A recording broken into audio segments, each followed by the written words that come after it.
think you know yourself? What if I told you that the little habits you do every day, the tiny, invisible ones, reveal more about who you really are than any personality test ever could? From the way you scroll on your phone to how you handle a simple thank you, your subconscious is constantly spilling your secrets. And the truth? Most of us don't even notice it. Today, we're diving into 10 everyday habits that say more about you than any BuzzFeed quiz ever will. Brace yourself. You might not like what you see. You apologize for everything, even breathing. Do you find yourself saying sorry when someone bumps into you, or when you're 5 minutes late, or even when you accidentally sneeze? This habit isn't just politeness, it's a window into your inner landscape. People who apologize constantly often carry an invisible weight of guilt or anxiety. Their default mode is, I must keep everyone happy, even at the expense of their own comfort. It's not weakness, it's subconscious overthinking in action. Walk fast, even when you're not in a hurry. If you're the kind of person who speeds through the grocery store like it's an Olympic event, or power walks to the kitchen just to get a glass of water, here's what that actually says about you. Fast walkers usually have one thing in common. Their brain is always 10 steps ahead of their body. They're planners, overthinkers, or people who feel like they're running out of time, literally or emotionally. Sometimes it's ambition. Sometimes it's anxiety wearing sneakers. Either way, your pace is revealing the pace of your inner world. Number 3, you reread texts before sending them. If you're the person who types a message, rereads it, rewrites it, then rereads it again like it's a legal contract, yeah, that habit says a lot about you. People who obsess over their texts are usually hyper-aware of how they're perceived. They want to be understood perfectly, and they're terrified of being misunderstood. This comes from one of two places: a deep desire to connect or a deep fear of disappointing someone. Either way, your texting style is basically a psychological X-ray. Number 4, you always sit in the same spot.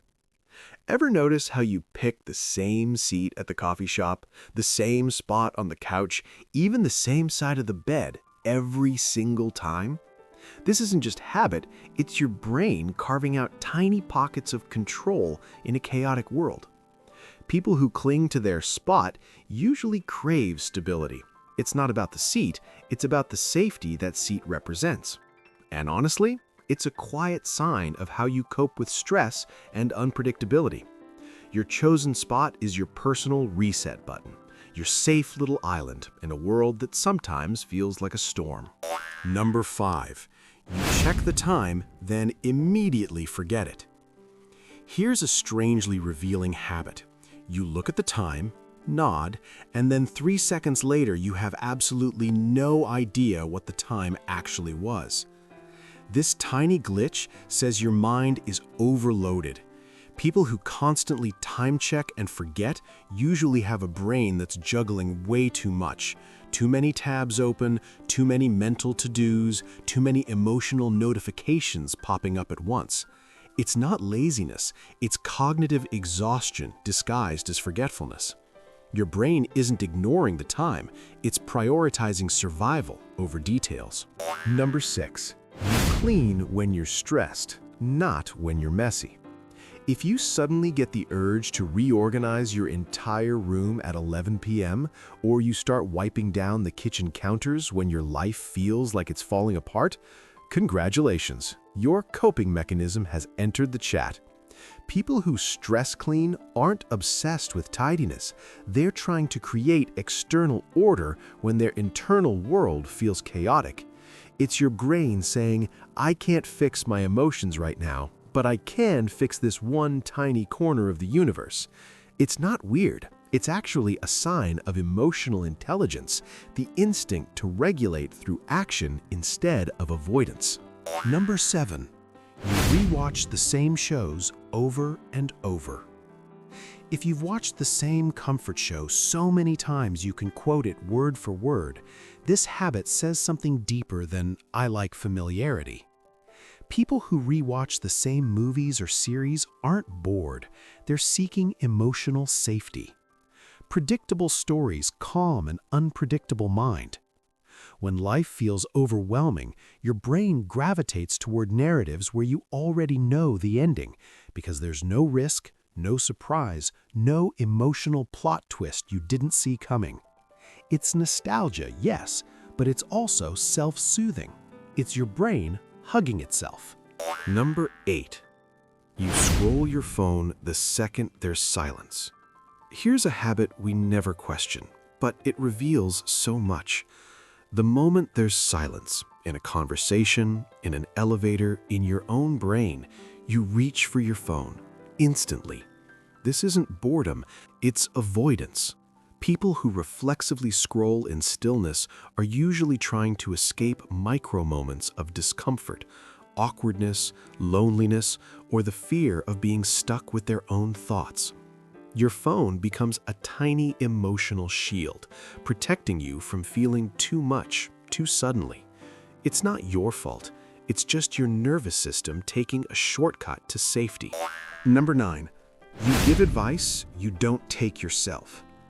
If you're everyone's unofficial therapist, the friend who always knows what to say, who always has the perfect advice, but you can't seem to follow your own guidance, this habit reveals something powerful. People who give great advice but struggle to apply it aren't hypocrites.